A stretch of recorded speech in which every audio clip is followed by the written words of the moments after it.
이번 시간은요, 교재 27페이지죠. 부동산 경제 중에서 첫 번째 수요 공급 요령입니다. 수요 공급은 자, 경제 파트를 평소에 좀 공부를 안 하신 분들은 이 파트를 되게 어려워해요. 힘들어하더라고요. 그래서 이 파트는요, 우선 이해를 잘 하시고 제 수업을 잘 따라오셔야 됩니다.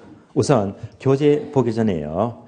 자, 부동산 경제 흐름이 뭐냐? 이것부터 먼저 보도록 할게요.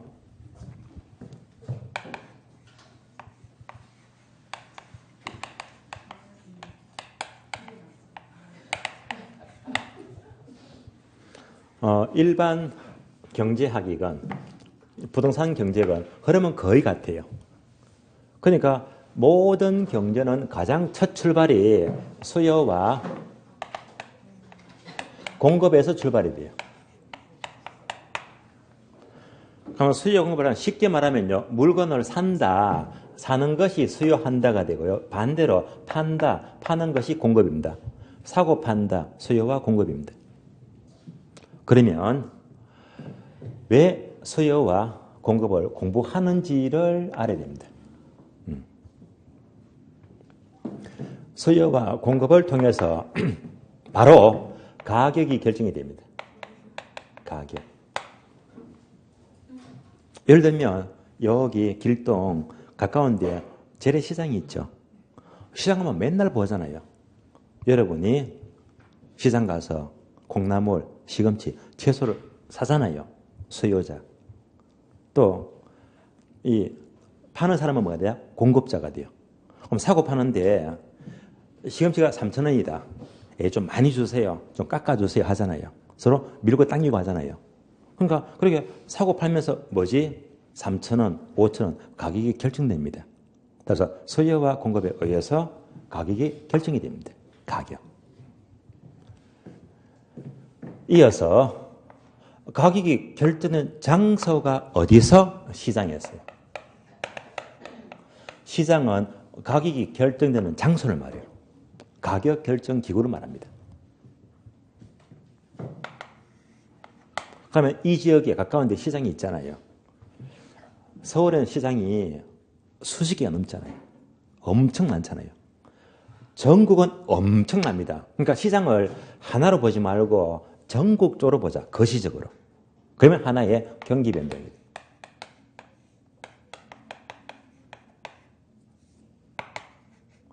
이런 내용들이 바로 경제의 흐름입니다.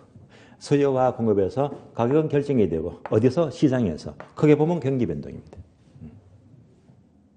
다만 부동산은 한 개 더 추가해요. 뭘 추가한다? 투자. 투자 아시잖아요. 그러면 투자하게 되면 여러분이 아시는 땅, 토지는요. 토지는 소멸한다, 소멸 안 한다. 소멸 안 하잖아요. 토지는 소멸하지 않기 때문에 내가 땅만 갖고 있으면요. 수익이 영구적으로 계속 발생합니다. 소멸되지가 않기 때문에 수익도 영원합니다. 이런 관점에서 사람들이 투자를 선호합니다. 수익이 영구만 하기 때문에. 따라서 부동산 경우는 어디까지? 투자까지. 즉 토지는 소멸되지가 않더라. 어떤 특성? 바로 영속성. 영구만 합니다. 이런 이유에서 투자를 누구나 선호합니다.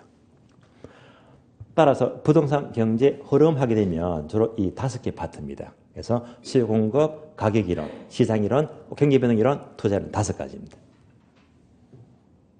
유의할 점은 부동산 가격 구하는 것을 똑같은 말로 기억나시죠? 감정평가를 한다.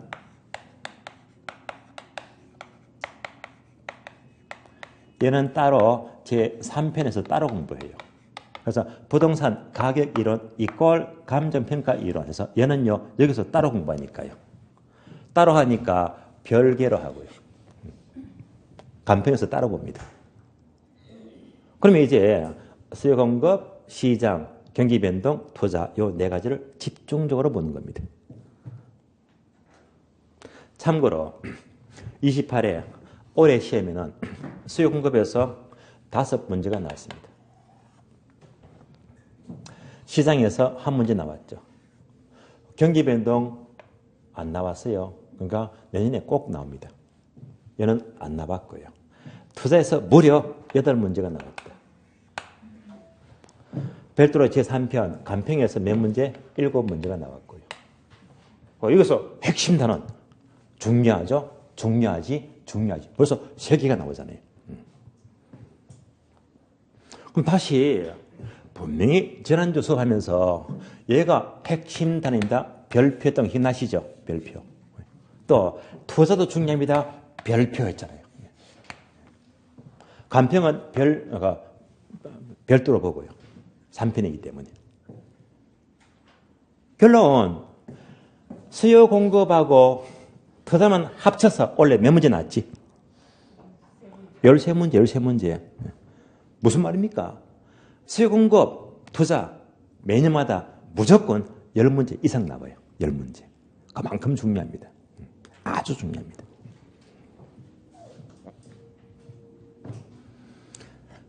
그리고 중요하면서도 항상 이런 핵심 단원이 계산 문제 올해 2문제 나왔잖아요. 투자에서 계산 문제 역시 2문제 나왔고. 그래서 핵심 단위고 계산 문제도 상당히 중요합니다. 그래서 여기서는요, 수요 공급과 투자를 집중적으로 준비를 잘 하셔야 됩니다. 그래서 첫 단추를 잘 깨야 되고요. 이 부분이 여러분들이 어렵다면서 이해를 잘 못 하시더라고요. 그래서 바로 교재 들어가면요, 아마 다음 페이지 넘어가고 또 2장 더 넘기니까 그래프가 나와요. 그래프. 예, 이 그래프를 굉장히 부담스러워해요. 그래프가 별로 어려운 건 아닙니다. 그래서 바로 교재 들어가면요, 딱딱해요. 힘들어요. 그런데 교재를 떠나서 자, 사고 판다. 시장 가면요, 사고 팔고 하잖아요. 그러니까 여러분들이 맨날 사고 팔고 하는 거예요. 사고 팔고. 그러니까 이게 현실이야. 생활입니다. 생활. 그러니까 책 따로 실제 생활 따로따로 보지 마시고 실생활에 반영이 된 게 이게 그대로 이론적으로 집어넣은 겁니다. 그래서 내가 늘 사고 팔고 하면서 책을 보니까 몰라. 엉터리거든요. 그러니까 사고 판다는 게 현실적으로 그대로 적용하면 돼. 그래서 현실을 잘 알아야 됩니다. 현실. 현실적으로 사고 팔면서 뭐가 된다? 가격이 결정되고 있잖아요. 그럼 결국 수요와 공급을 공부하는 이유가 뭐 때문에? 가격과 연결되기 때문에. 얘가 한 묶음입니다.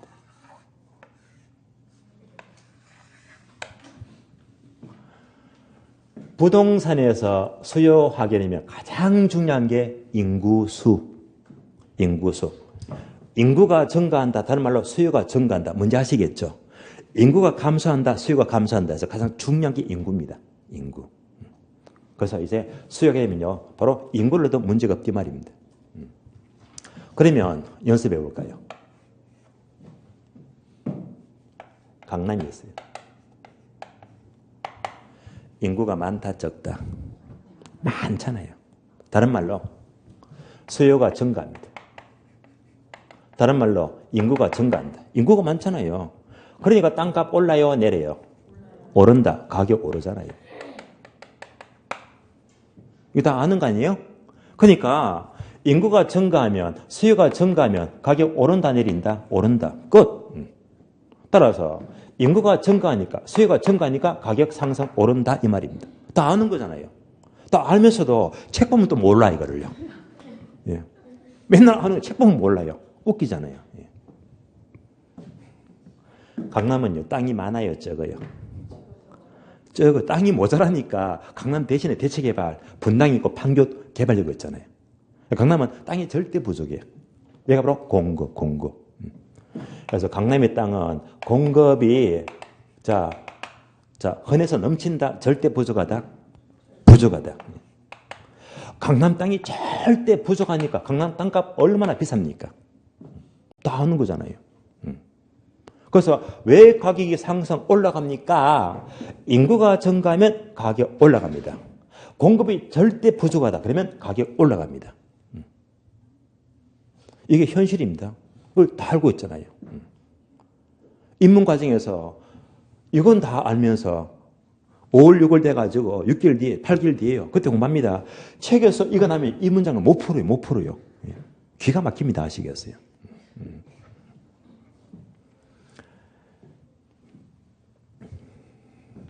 강원도입니다.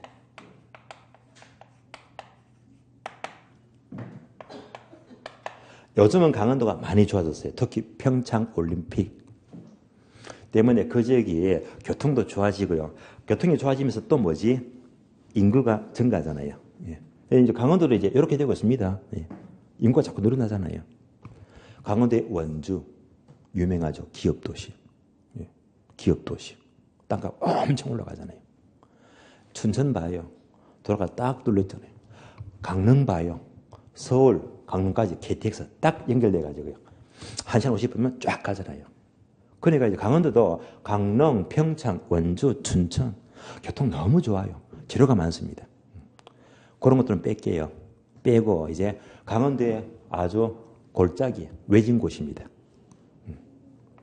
그러니까 강원도 아주 촌구석입니다. 인구가 많아요, 적어요? 적어요. 왜? 도시로 다 들어오니까. 그래서 강원도 시골은요, 인구가 증가한다, 감소한다? 감소한다. 그러니까 수요가 감소합니다. 인구가 감소합니다. 그럼 땅값 오릅니까? 내립니까? 내리지. 가격이 하락합니다.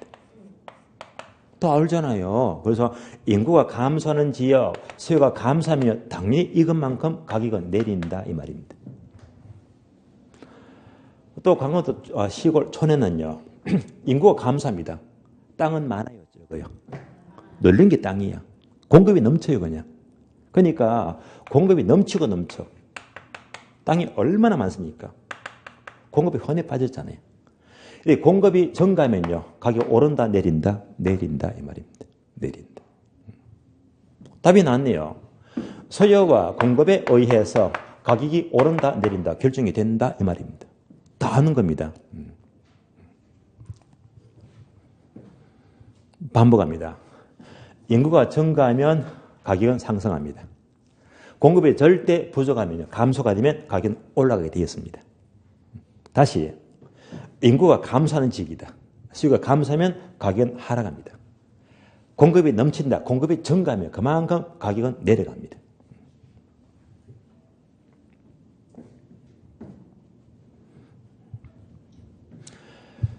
그래서 결국 수요와 공급에 의해서 가격이 이렇게 움직이더라.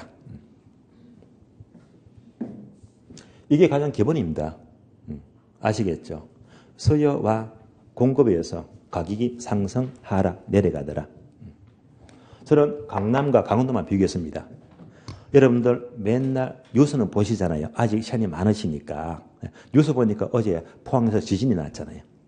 오늘 수능이 한 주간 연기가 됐잖아요. 그러면 요즘 맨날 뉴스 보니까 뭐가 걱정이죠? 부동산.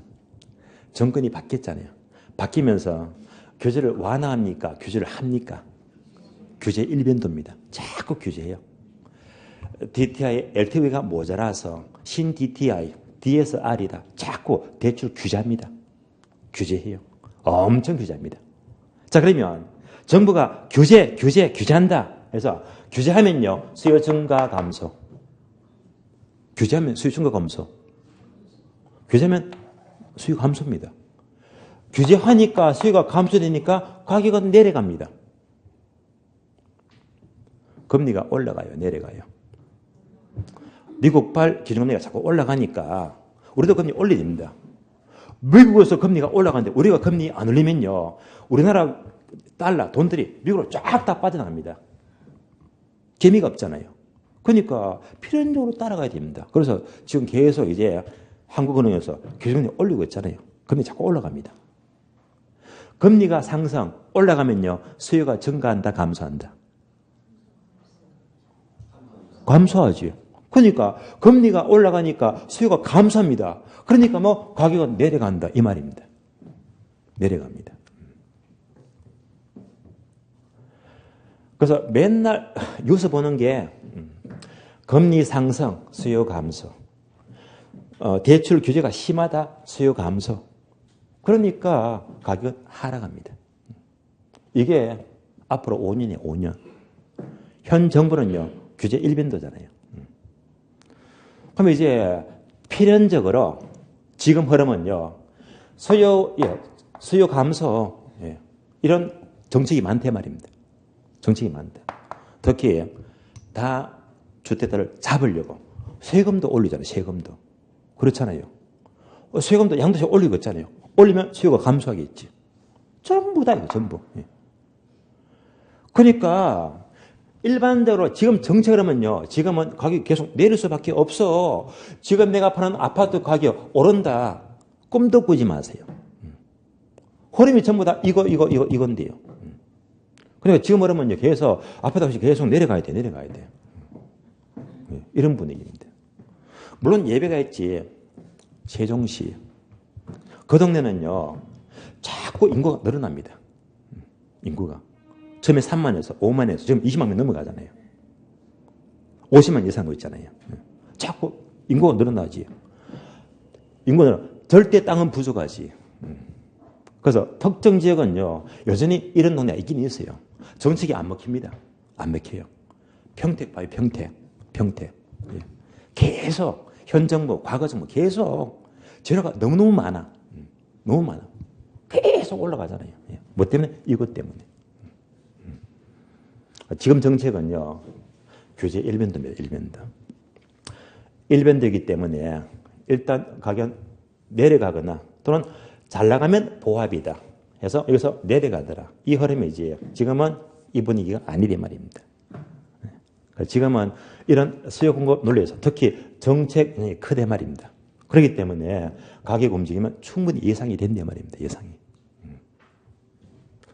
따라서 항상 강남과 강원도만 보지 마시고요.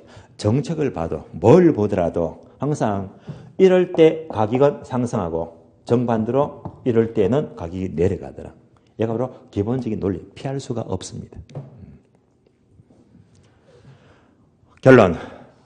수요와 공급을 공부하는 목적은요. 이에 따라서 가격이 상승한다, 하락한다 해서 여기까지 연결하면서 이제 이 이론이 출발합니다. 그러면 이제 목차 01번 수요 공급 이론입니다. 수요 공급. 자, 지금부터 수요 공급을 하나씩 볼게요. 하나씩.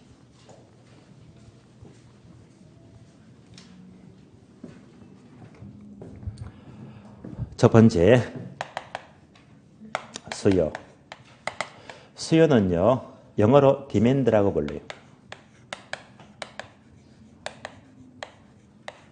그래서 첫 자만 따와서 수요를 D라고 표시합니다.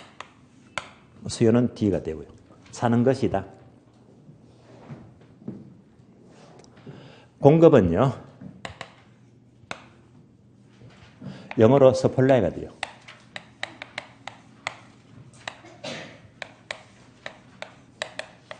그래서 첫 자만 따서 S가 됩니다. 파는 것입니다.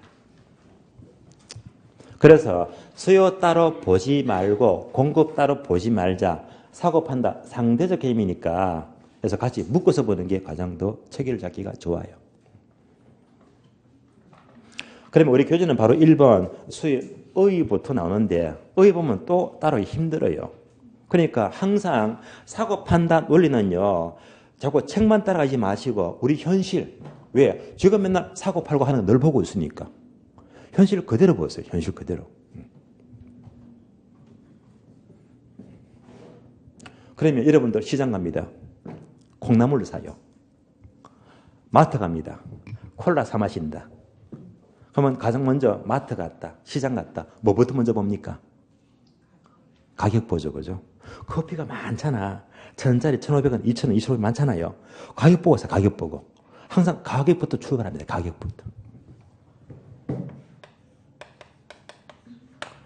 가격 보고 살까 말까. 그렇잖아요. 가격 보고. 그래서 이것 보고 뭐? 바로 수요량이 움직입니다. 가격 보고 수요가 움직입니다. 얘가 뭐지? 수요 법칙. 공급도 마찬가지예요. 파는 쪽도요. 일단 가격을 먼저 정해. 가격. 그래서 가격부터 움직이고요. 이에 따라서 공급을 많이 할까 적게 할까 해서 공급 양이 결정이 됩니다.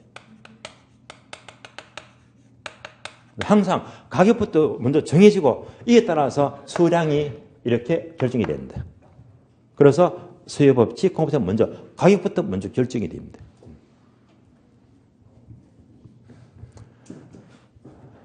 예를 들면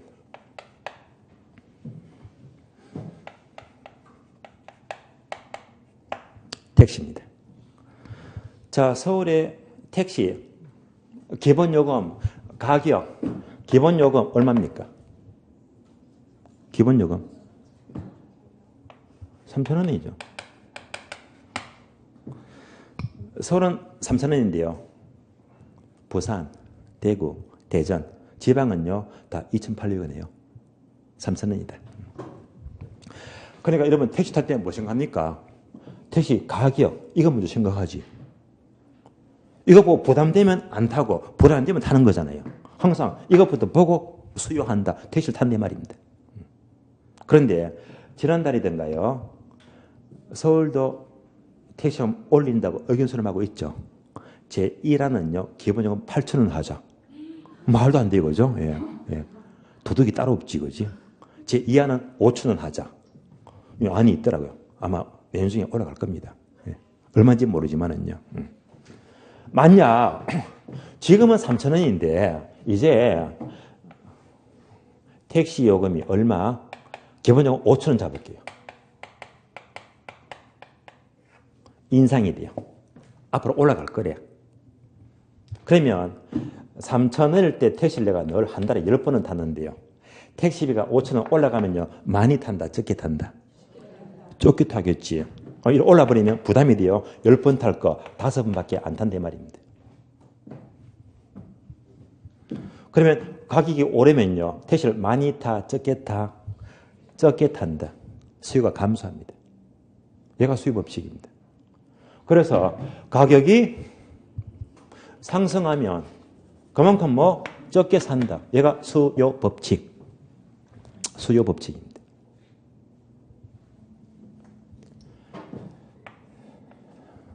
(3,000원일) 때 택시를 10번 탄대 한 달에. 그런데 그럴 리가 없겠지만 택시 기본요금이 1,000원으로 내려간대. 택시를 어떻게 타죠? 맨날 탑니다. 맨날요. 버스 안 타요. 택시 타지. 싼데. 그래서 버스 탈 거, 저 탈 거 택시 타고 만다. 그래서 택시비 내린다면 맨날 택시 탄다. 한 달에 30번 탄대 말입니다. 즉 싸니까 뭐 수요가 증가합니다. 따라서 가격이 하락하면 싸니까 그만큼 많이 산다. 다 아는 거죠. 다 아는 거. 무슨 법칙? 수요 법칙. 따라서 가격과 수량은요. 자, 화살표 보니까 비례 관계, 반비례 관계. 반대로 움직이죠. 그래서 수요 법칙은 반비례 법칙입니다.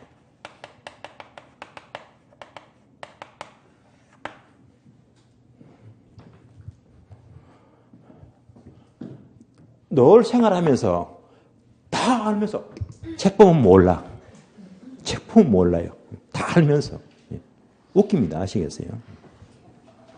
따라서 수요 법칙은 가격이 비싸면 적게 산다. 반비례 법칙. 다 아는 겁니다. 이것을 다시 그래프로 그리면 그래프. 이제 그래프 나와요. 그래프.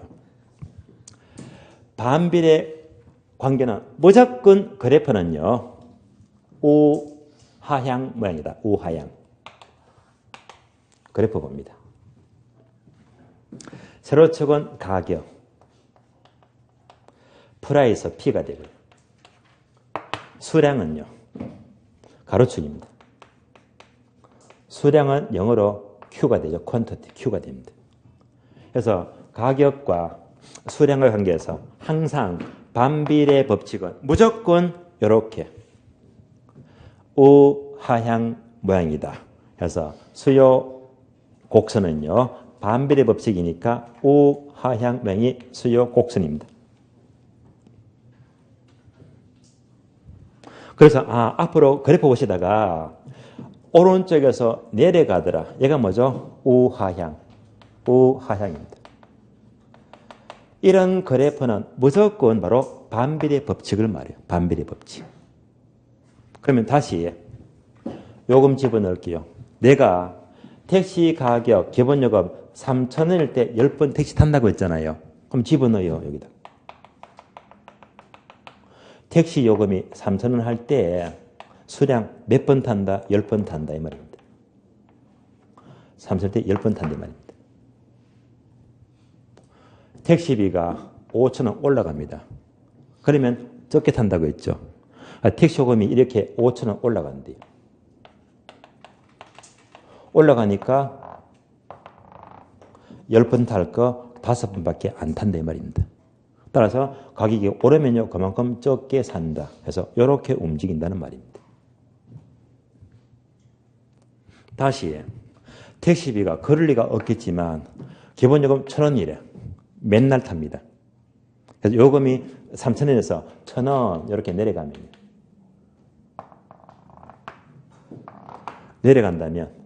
그만큼 수요가 증가한다. 택시를 많이 탄다. 한 달에 30번 탄다. 이렇게 움직인다 이 말입니다. 그래서 비싸면 적게 사고 싸면 많이 산다. 그래서 이걸 전부 다 이으니까 무슨 모양? 우하향이다 이 말입니다. 여기까지가 수요법칙입니다. 그래서 항상 책 보기 전에요. 이게 현실이고 여러분 다 아는 겁니다. 이것만 딱 돌리면요. 책들이 쉽다 이 말입니다. 따라서 수요법칙은 항상 가격부터 정해져요. 택시 기본요금. 그래서 가격이 비싸면 적게 산다. 비례법칙, 반비례법칙. 반비례법칙. 그래프는 우상향, 우하향, 우하향. 따라서 수요법칙은 비싸면 적게 산다. 반비례법칙. 무슨 모양? 우하향을 항상 염두에 둬야 됩니다. 이게 현실이니까요. 이걸 갖고 이제 계속 이제 인문서도 보고 기본서도 보고 계속 풀어나가는 거예요. 공급도 마찬가지입니다. 공급자도 택시사는 이미 택시 기본 3,000원 정해졌잖아요. 그래서 택시를 막 지금 공급을 하고 있잖아요. 그래서 공급도 마찬가지로 이 가격에 따라서 공급을 늘릴까 줄일까 어떻게 움직이느냐. 이게 바로 공급 법칙입니다. 물론 수요처럼 택시를 예를 들었는데 그러면 이제 공급은요. 더 이해가 쉽게 하려면 여기다 뭘 집어넣자? 아파트를 집어넣자. 아파트. 여러분은 아파트 사니까 수요자입니다. 공급자는 누굽니까?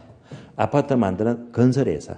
항상 공급은요. 공급자 입장 건설회사 떠올리시고요. 그럼 잘 보세요. 어느 건설회사가 아파트를 지으려고 해요. 그러면 자 25평 아파트를 따져봅니다. 그러면 아파트 값이 자꾸 오르면요. 동네가 좋잖아. 오르면요. 아파트를 많이 지을까 적게 지을까? 당연히 많이 짓지. 가격이 자꾸 오르면요. 많이 지어야 됩니다. 지금의 세종시 봐요. 가격이 자꾸 올라갑니다. 아파트 자꾸 짓잖아요. 따라서 공급자는요. 가격이 상승하면 당연히 더 벌자 공급을 증가시킨다. 만약 아파트까지 폭락한대. 이게 폭락하면요. 아파트 짓는다 안 짓는다? 안 짓는다 이 말입니다. 얘가 공급법칙입니다. 그래서 공급법칙은요. 가격이 오르면 공급을 증가시키고 가격이 내리면요. 공급을 감소시킨다. 자, 이렇게 보니까 화살표가 비례관계, 반비례관계, 비례관계. 따라서 공급법칙은 가격과 공급량, 수량은요. 같이 움직인다. 비례법칙입니다.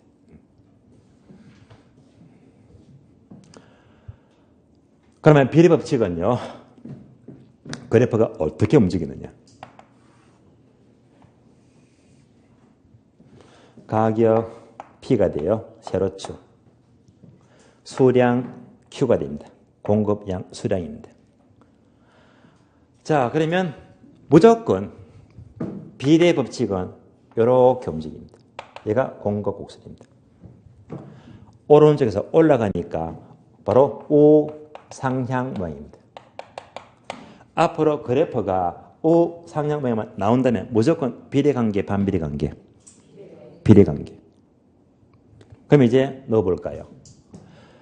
자, 아파트 가격이 25평짜리가 한 2억 잡을게요. 서울은 훨씬 더 비싸겠지만요. 자, 그래서 2억일 때 어느 건설회사가 2억 할 때 1000세대 지어야지. 이렇게 공급을 하려고 해요. 그런데 이 아파트 값이 자 올라갑니다. 2억이 아니고 3억이다. 올라가면 건설한 아파트 많이 짓는다, 적게 짓는다? 많이 짓죠. 그래서 이렇게 가격이 상승하면 이만큼 더 많이 짓자. 공급을 증가시킵니다. 1500세대를 짓자 해서 요즘이 돼요. 만약 2억짜리 아파트가 이렇게 1억으로 폭락합니다. 그러면 아파트 많이 지어, 적게 지어? 안 지어요. 적게 짓더라. 그래서 이렇게 500세대만 짓자. 당연하잖아요.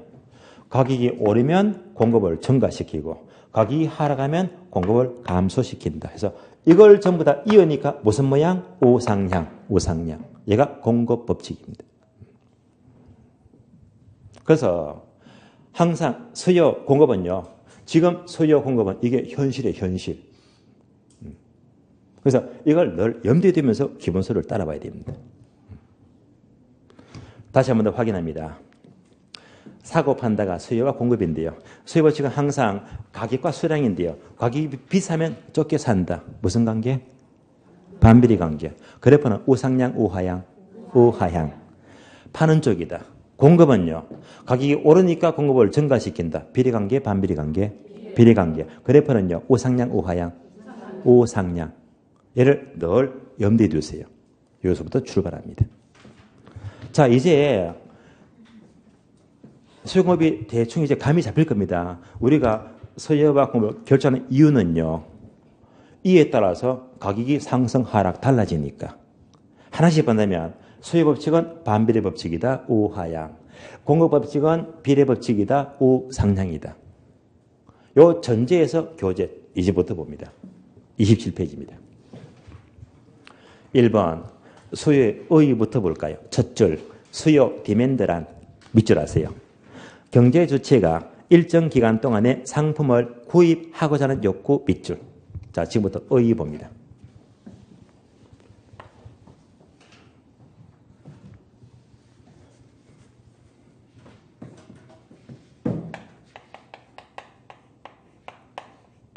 옮겨 쓸게요. 수요란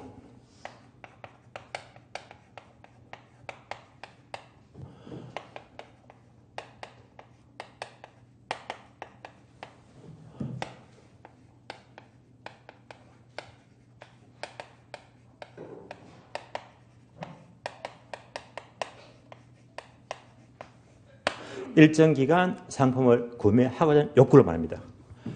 짧게 말하면 사는 것이다. 사는 것이다. 이 문장을 하나하나 분석하자면 첫 번째, 수요는 일정 기간입니다. 일정 기간을 다른 말로 이꼴 유량이다. 유량은요, 일정 기간입니다. 영어로 플로우가 되고요. 플로우 개념입니다. 자, 지금부터 일정 기간 유량은요, 아주 중요합니다. 그러면 보충 설명을 드릴게요.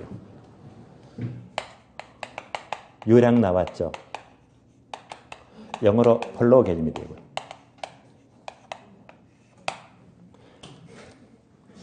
상대적으로 저량이 나옵니다.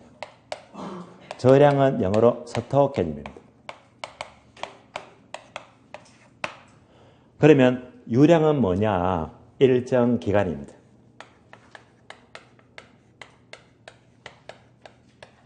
저량은 뭐냐? 일정 시점입니다.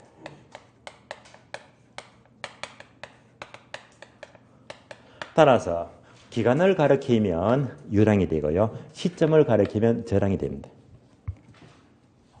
예를 들면 부동산은요. 가격도 있고 임대료가 있어요. 가격과 임대료. 그래서 가격 묻습니다. 자, 이 땅값 얼마 합니까? 묻습니다. 이렇게 가격 묻게 되면요. 얘는요. 기간을 묻는 겁니까? 시점을 묻는 겁니까? 시점이죠. 이 땅 얼마 합니까? 하니까 이 땅 10억이래요. 오늘 현재 시점에서 10억이래요. 그래서 부동산 가격은요. 바로 시점 저량입니다. 그래서 지금부터 예를 들어 볼까요? 방금 봤듯이 부동산 가격을 묻게 되면 이 땅은 10억이다. 오늘 현재 시점에서 10억이다. 저량입니다. 그러면 임대료. 이 건물 임대료가 얼마 합니까? 기간을 물어요? 시점을 물어요? 임대료. 임대료는 기간이지. 한 달 동안, 1년 동안 임대료니까 바로 기간이죠. 따라서 임대료는 기간을 가리키니까 유량이다.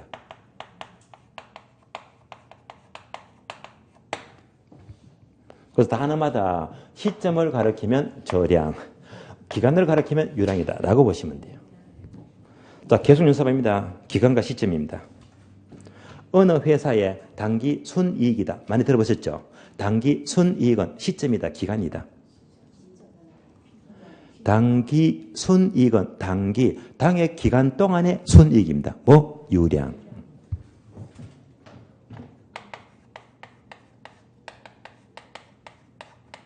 바로 기간입니다. 그러면 상대적으로 순자산 가치다. 요거 처음 듣는 거 아니죠? 지난주에 예를 설명드렸습니다. 혹시 지난주에 T계정 기억납니까? T계정. 그래서 차변은 뭐지? 자산 항목. 대변은요, 일부가 부채가 되고요. 나머지가 자본이다.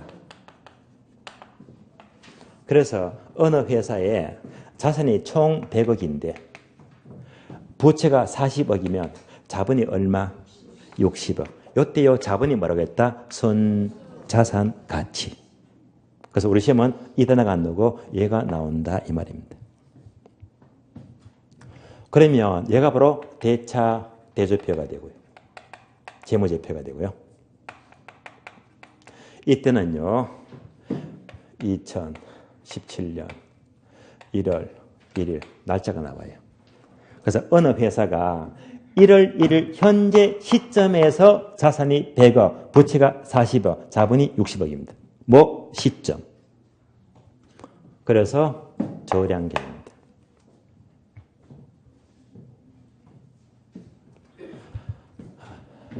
주택 거래량입니다. 거래량. 다음에 주택 재고량입니다.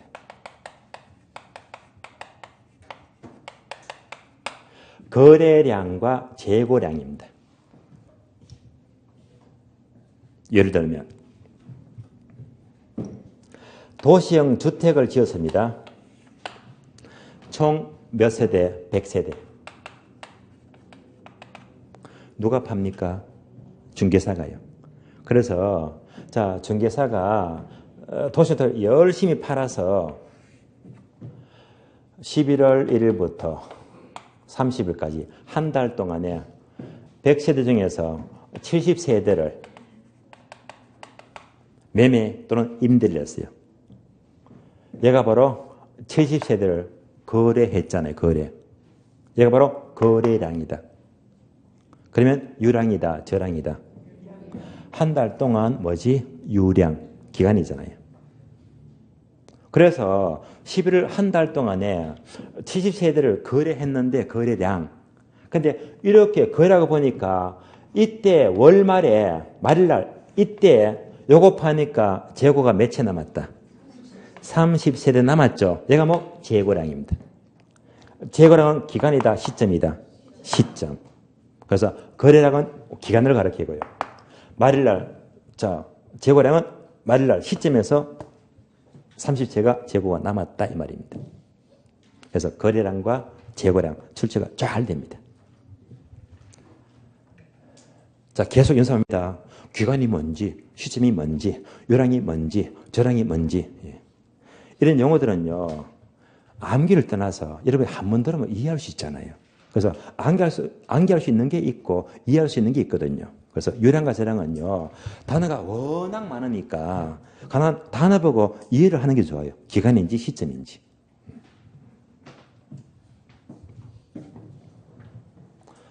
아파트나 주택은요, 새집과 헌집이 있어요.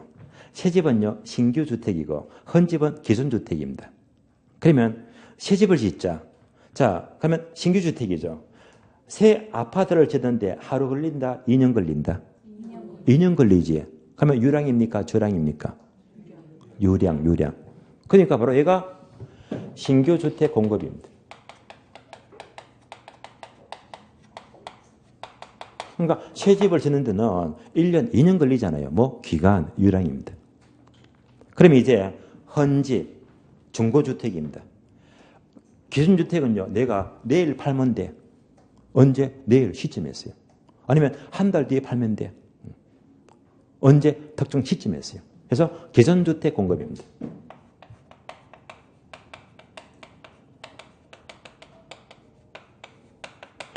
특정 일자 시점에서 팔아버리잖아요. 저량입니다. 우리가 지금 공부하고 있는 수요란 일정 기간이다. 뭐 유량. 그래서 우리가 공부하는 수요, 공급 모두가 일정 기간 개념입니다. 기간. 시점이 아니고 기간입니다.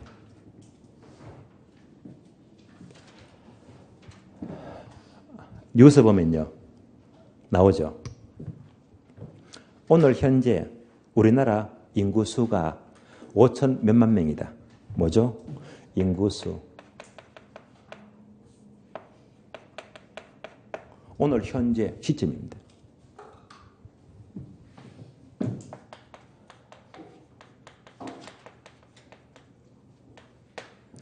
인구 변동입니다.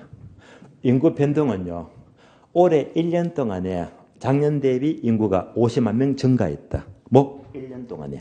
그래서 인구 변동은요, 1년 동안의 기간입니다.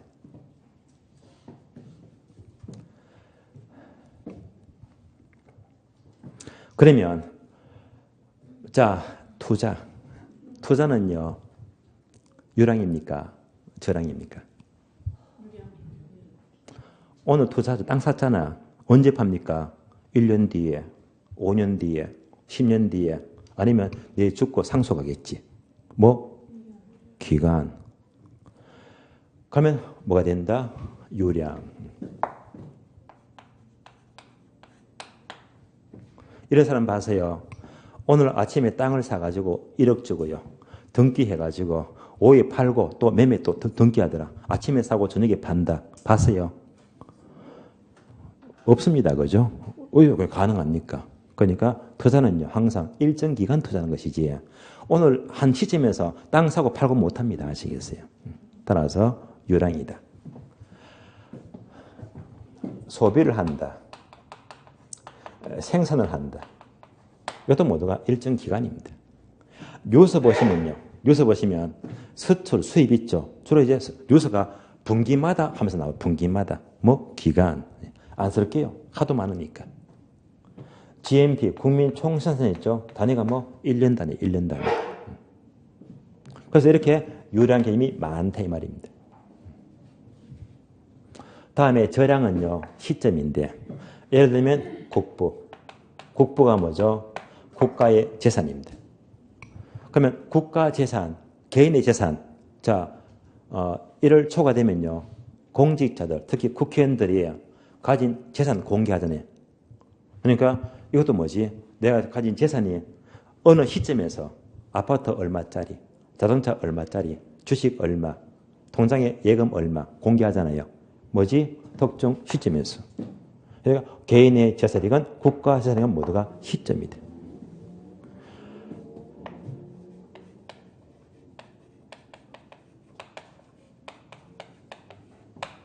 외환 보유고.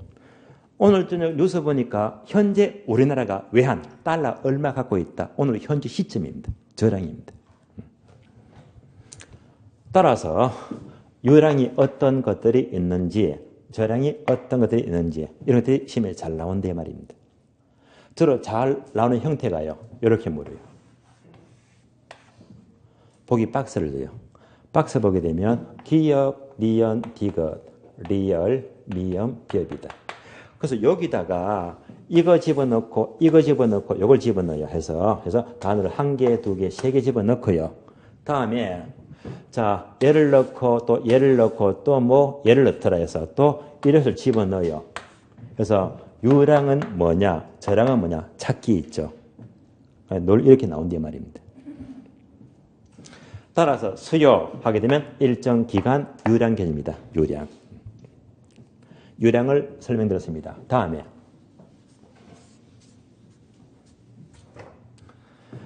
구매하고자 합니다.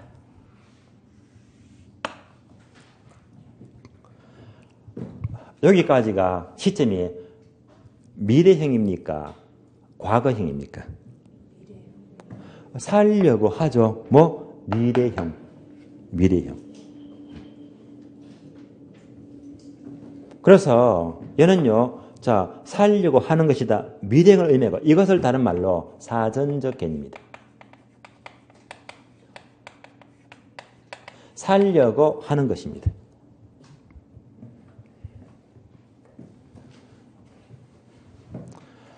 자, 만약 제가 아침에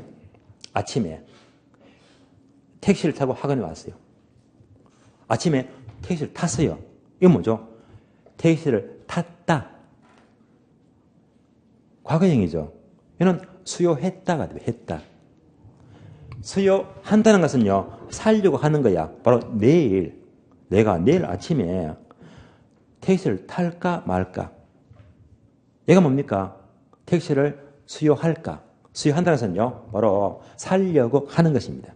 샀다가 아니고 살려고 하는 것입니다. 그래서 사전적 개념을 비교하자면 다시 사전적 개념이 있어요.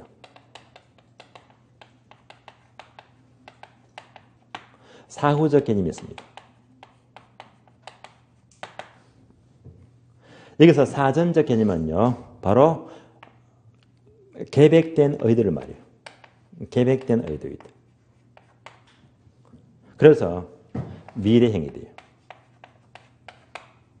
반면에 사후적 개념은 이미 실현되었어요. 실현된 개념입니다. 즉 과거형입니다. 예를 들면 가계부 어느 가정주부가 지금 11월 달이죠. 중순께. 그러면 어느 가정주부가 지난달 10월 달 가계부를 썼어요. 얘는요. 사전적이다. 사후적이다. 가계부를 썼다. 사후적이잖아요. 얘는요. 수요했다가 돼버려. 수요했다. 그래서 얘는요. 아니다 이 말입니다. 그러면 이제 이 주부가 다음 달 12월 달 가계부 예산 꾸리잖아요. 얼마 들 건지. 그래서 다음 달에는 12월 달이야. 일이 많잖아요. 그러니까 애들 방학하니까 학원비가 많이 들어갑니다. 그리고 크리스마스 파티 비용 들어갑니다. 송년회 행사가 많습니다. 지출이 심해요. 그걸 미리 예산 꾸리자. 그래서 이게 뭡니까? 바로 사전적이다. 따라서 수요한다는 것은 살려고 하는 것이지 이미 샀다는 수요했다가 되니까 얘는 아니다 말입니다. 사전적 개념입니다. 그래서 수요한다는 것이 사는 것인데 일정 기간 사는 것이다. 유랑 개념. 살려고 하는 것이다. 사전적 개념입니다. 하나만 더 추가. 이때는 반드시 유효 수요를 말해요. 유효 수요. 그럼 유효 수요가 뭐냐? 얘는요 쉬운 말로 구매력이 있는 수요야. 구매력 있는 수요. 또 다른 말로 가처분 소득입니다. 말이 어렵다면요. 자, 봉급 받잖아요. 제가 목요일 날 자, 여기서 강의를 하면요. 한 달 페이 받잖아요. 봉급 받잖아요. 또 직장 가면 봉급 받아요. 월급 받잖아요. 월급 받을 때 자, 그대로 전액이 나옵니까? 세금 공제 떼고 나옵니까? 세금 떼고 나와. 세금 떼고 받아요. 저도 세금 떼고 받아요. 얘가 뭐지? 가처분 소득. 처분 가능 소득입니다. 세금 떼고. 그러니까 세금 떼고 하는 봉급이 있죠. 이게 바로 구매력. 내가 다 살 수 있잖아요. 유효 수요가 돼요. 비교합니다. 잠재 수요.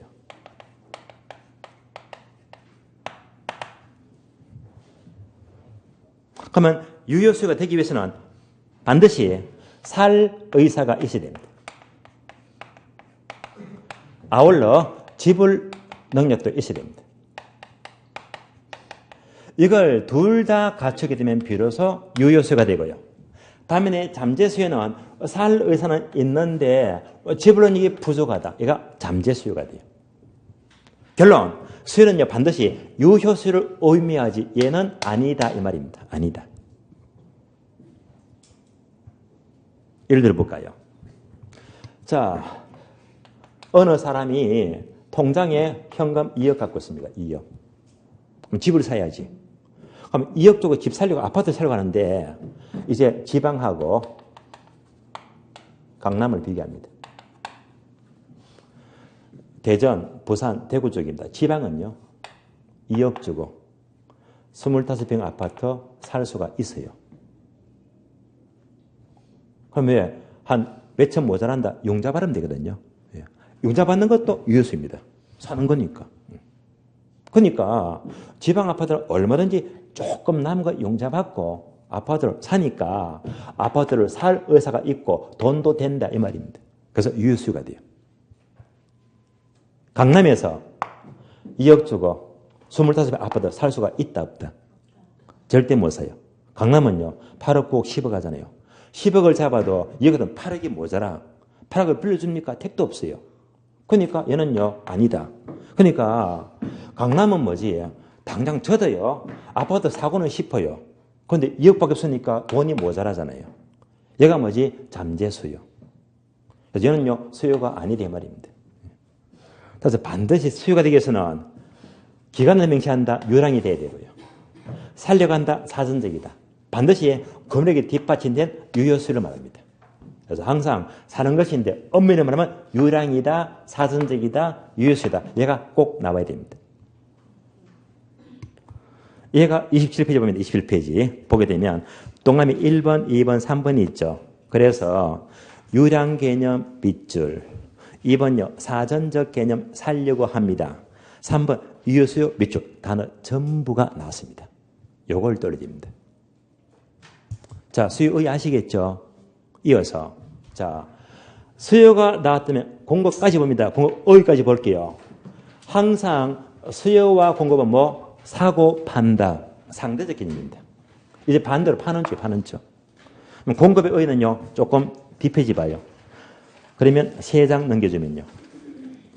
더 넘어가네. 34페이지요. 34페이지.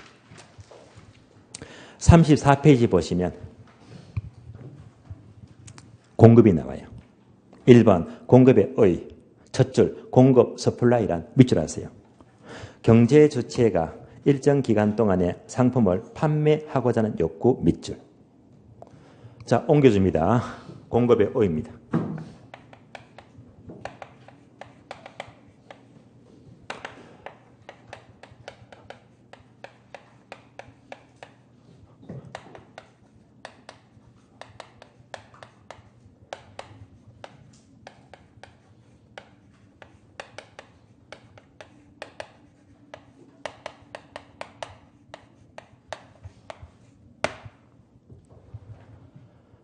그러면 단어 비교합니다.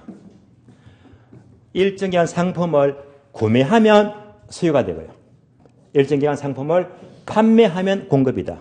문장은 똑같은데요. 구매하면 수요, 판매하면 공급이다. 이것만 딱 다르잖아. 구매, 판매. 나머지 똑같아요. 그래서 나머지 똑같으니까 지금 또 설명하면 이제 중복 설명. 똑같은 거니까요. 자, 확인합니다. 공급도 일정 기간이다. 유량이다. 저량이다. 유량. 팔려고 합니다. 팔려고 하는 것은요. 사전적이다. 사후적이다. 사전적.